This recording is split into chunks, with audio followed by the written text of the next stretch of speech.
David Harlow, Acting Director, U.S. Marshals.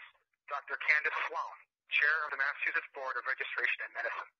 Governor Charlie Baker, and Massachusetts Attorney General Healy.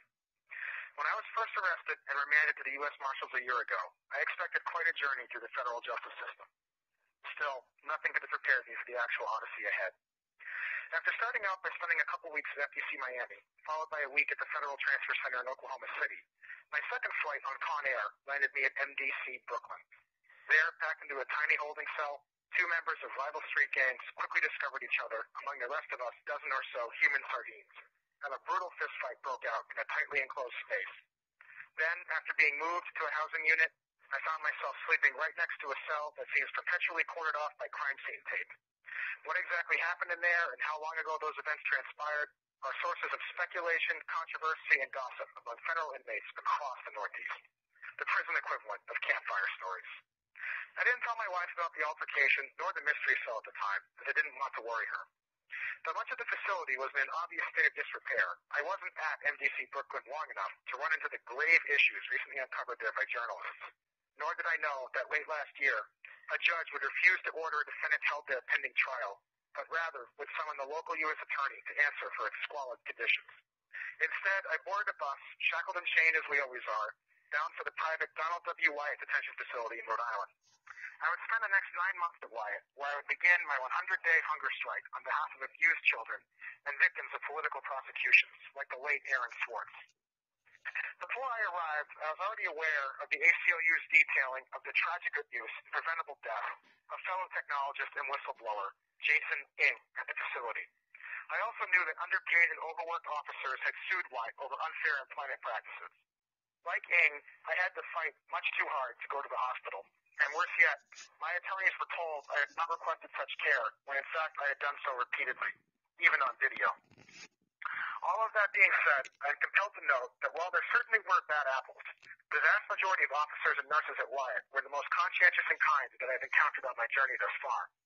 I view the problems at Wyatt as predominantly the result of poor management, as well as a callous, substandard medical director by the name of Dr. Blanchett, who seems to think he can touch patients on video without their consent, and then laugh at and mock their objections to his unwanted behavior. I left Wyatt 6 weeks into my hunger strike without knowing that an inmate with a history of being lugged to solitary for trivial offenses would soon effect a successful escape and elude authorities for days. While the marshals dealt with that embarrassment and worked to clean up that mess, I was at the Federal Bureau of Prisons, FBOP, MCC New York facility in Manhattan. There, in a blatant attempt to break my hunger strike, I was placed directly into solitary confinement upon arrival.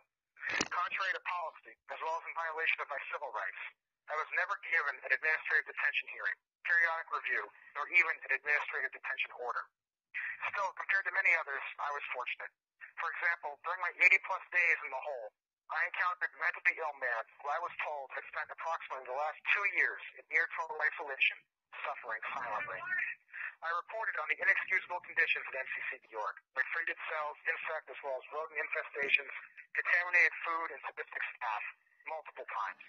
I had no idea Amnesty International had already condemned the place, and I believe if judges were to see what I have there, the U.S. Attorney would once more be summoned to answer for inexcusable conditions. I was moved again just as my reporting was making a difference, and right as I was about to expose how favored FBOP employees, my current MCC New York warden, Escart Tatum, are transferred there prior to retirement for just long enough to allow the exorbitant Manhattan salaries to artificially boost their already generous government pensions at taxpayer expense.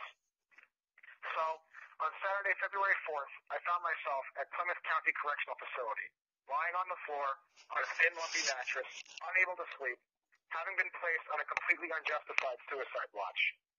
I asked for writing paper or a book to pass the time, but was told I wasn't allowed to have, quote, anything. I said the mattress was hurting me due to my many past injuries, but was told nothing could be done. When I was, quote, cleared 48 hours later, I looked like a sleep-deprived raccoon and had never seen a doctor, as one should expect prior to the termination of a legitimate, non-punitive suicide watch. I was told the reason for this treatment was that I was, quote, coming off the hunger strike. But as announced by the Associated Press, I had begun eating solid food more than 3 weeks before, on January 11th. Now, a week later, I still haven't been seen by a doctor, and this entire time I've been without the supplemental nutrition I was medically prescribed, and which was helping me regain weight and lean body mass. Still, I would soon learn that I was fortunate compared to others here who had actually requested mental health help, only to be thrown in the Plymouth County Sheriff Department's Q5. Described to me as a small 40-degree room with a bare tile floor, inmates are locked in Q5 alone, naked or nearly naked, and without a mattress. As an additional indignity, there is no toilet in Q5. It is said inmates must defecate in a hole in the floor. Human beings endure these deplorable conditions for days, never receiving therapy, before they are asked if they still need help. Anyone who answers that they do is held there longer. As for the intended purpose of Q5, I believe one prisoner hit the nail on the head when he told me, "It doesn't make me want to ask for help." He said if he was thinking of hurting himself, he wouldn't tell a soul for fear of Q5. I don't blame him. I wouldn't either, and that appears to be exactly the point, to discourage inmates from seeking mental health treatment. Another gentleman told me there were dead flies on the floor when he was in Q5, and that, like the cliche tongue on a frozen flagpole, the frigid temperatures had actually adhered his exposed skin to the floor. He said it was torture. From what I've heard, according to the International Convention, he is right. You see, there are 4 requirements for something like Q5 to rise to the level of torture by accepted standards. First, it must cause severe pain or suffering, whether physical or mental. Second, it must be done intentionally. Third, it must be carried out for a specific purpose, like coercion, intimidation, discrimination, or punishment. Finally, there must be involvement, if only by acquiescence, of a government official, like a prison employee. It is self-evident that the descriptions of Q5 above meet all 4 of these criteria. And so, as has happened previously along my journey, I am left to ask questions of the utmost urgency. Do the U.S. Marshals have not one sufficient detention facility in all of the Northeast? Remembering that we are innocent unless proven guilty, do the Marshals care about our health and well-being once they've handed us off to the lowest bidders? Does the Massachusetts Board of Registration in Medicine take its duties seriously enough to intervene in cases of institutionalized abuse, like what happened to Justina Pelletier in 2013 to 2014, and what is happening now at the Plymouth County Correctional Facility? Will the current iteration of the executive branch of the Commonwealth of Massachusetts turn a blind eye, as its predecessors have done? I'll leave it to you to answer these questions, not by mere words, but by your much louder actions and or inactions. Very sincerely, Marty G. Gosfeld. Thank you for using Global Tel Link.